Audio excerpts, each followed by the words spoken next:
Alcohol की last property की बात करते हैं स्टूडेंट, जिसका नाम है डीहाइड्रोजनेशन। देखो एक दो वर्ड है, एक वर्ड है डीहाइड्रोजनेशन और दूसरा वर्ड है डीहाइड्रेशन। ध्यान दीजिएगा, डिहाइड्रेशन एंड डिहाइड्रोजनेशन दोनों सिमिलर वर्ड हैं, तो कंफ्यूजन ना हो।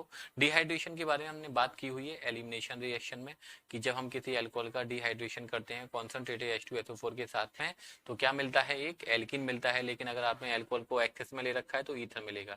अब बात करेंगे डिहाइड्रोजनेशन। हाइड्रोजनेशन का मतलब समझ में आ रहा है, इधर हाइड्रोजन की बात चल रही होगी, डी का मतलब हाइड्रोजन रिमूव होगी। तो जब हम अल्कोहल में से हाइड्रोजन को रिमूव करेंगे तो क्या प्रोडक्ट बनेगा, उसको देख लेंगे, और यही रिएक्शन का नाम होगा डिहाइड्रोजनेशन। तो तीन तरह के अल्कोहल होते हैं। सबसे पहले प्राइमरी अल्कोहल को ले लेते हैं। एक, अगर आपके पास में एक प्राइमरी अल्कोहल है जैसा कि ये है, ठीक है, इसको हम डिहाइड्रोजनेट करते हैं रेड हॉट कॉपर ट्यूब। ठीक है, एक कॉपर की ट्यूब होती है, उसको बहुत गर्म करते हैं, टेम्परेचर लगभग 300 डिग्री सेल्सियस के आसपास का रहता है, काफी ज्यादा टेम्परेचर है। तो यहां से, ठीक है, एक हाइड्रोजन का मॉलिक्यूल आउट होता है, और हाइड्रोजन का मॉलिक्यूल आउट होगा तो जरा आप मुझे बताओगे कि जो प्रोडक्ट बनना चाहिए वो क्या बनना चाहिए स्टूडेंट। प्रोडक्ट बनना चाहिए वो एक एल्डिहाइड बनना चाहिए।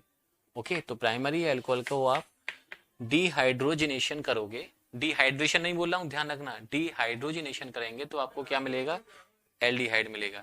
लेकिन यहीं पर आपके पास में अगर एक सेकेंडरी अल्कोहल होता है स्टूडेंट, जैसे मान लीजिए हम एक सेकेंडरी अल्कोहल का एग्जांपल दिखाएं आपको, ठीक है, तो अब ये अल्कोहल कैसा हो गया, सेकेंडरी हो गया। क्यों, क्योंकि जिस कार्बन से OH लगा हुआ है उससे दो कार्बन लगे हुए हैं, एक ये वाला और एक ये वाला।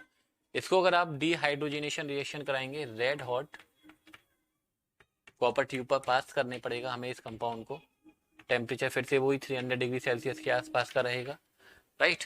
तो फिर से यहाँ से आप एक हाइड्रोजन का मॉलिक्यूल आउट करो, लेकिन इस बार जो आपको कंपाउंड बनने वाला है CH3, देखते हैं क्या अभी भी अल्कोहल बनेगा, सॉरी एल्डिहाइड बनेगा ऊपर की तरह, नो, इस बार आपको एल्डिहाइड नहीं बनेगा, इस बार आपको कीटोन बनेगा। तो डिफरेंशिएशन करने का तरीका बता रहा हूं मैं आप लोगों को, primary alcohol, secondary alcohol, tertiary alcohol को डिफरेंशिएट करने के दो तरीके बता चुका हूं, लिक्विड टेस्ट और एक ऑक्सीडेशन की हेल्प से। तीसरा हम बता रहे हैं डिहाइड्रोजनेशन की हेल्प से। अगर आपके पास में टर्शियरी अल्कोहल है, ठीक है, तो प्राइमरी है एल्डिहाइड मिलेगा, सेकेंडरी अल्कोहल है, चलो लिख भी देते हैं हम आप लोगों के लिए, ये सेकेंडरी अल्कोहल है, ये प्राइमरी अल्कोहल है।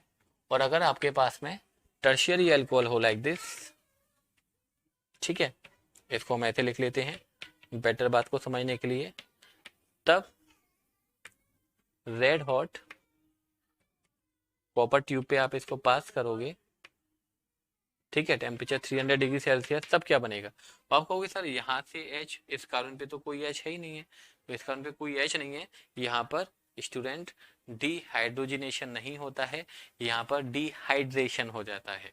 और जब डिहाइड्रेशन हो जाता है तब आपको जो कंपाउंड बनता है, हमने आपको गा गा के बता रहे हैं कि अल्कोहल का डिहाइड्रेशन करते हैं तो क्या बनता है, एक एल्कीन बनता है। तो आपको यहाँ पर जो कंपाउंड बनने वाला है स्टूडेंट, वो क्या बनने वाला है, एक एल्कीन बनता है। तो ये तरीका आप लोग ध्यान रखिए, dehydrogenation of alcohol, primary alcohol का डिहाइड्रोजनेशन आप कराएंगे रेड हॉट कॉपर ट्यूब पर पास करेंगे तो एल्डिहाइड मिलेगा।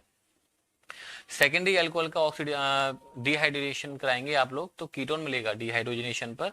और अगर आपके पास में टर्शियरी अल्कोहल है, टर्शियरी अल्कोहल का डिहाइड्रेशन आप कराते हो, डिहाइड्रोजनेशन नहीं होता है, डिहाइड्रेशन हो जाता है, और क्या बनता है, एल्कीन बन जाता है। यहाँ पर हमने अल्कोहल की प्रॉपर्टीज की बात को समाप्त करते हैं। इस चैप्टर का नाम था अल्कोहल, फिनॉल एंड ईथर। तो अल्कोहल के बारे में हमने आप लोगों की केमिकल प्रॉपर्टीज बता दी। अब हम बात करेंगे नेक्स्ट वीडियो में फिनॉल के बारे में, फिनॉल को कैसे प्रिपेयर किया जाता है और फिनॉल की क्या क्या प्रॉपर्टीज होती है।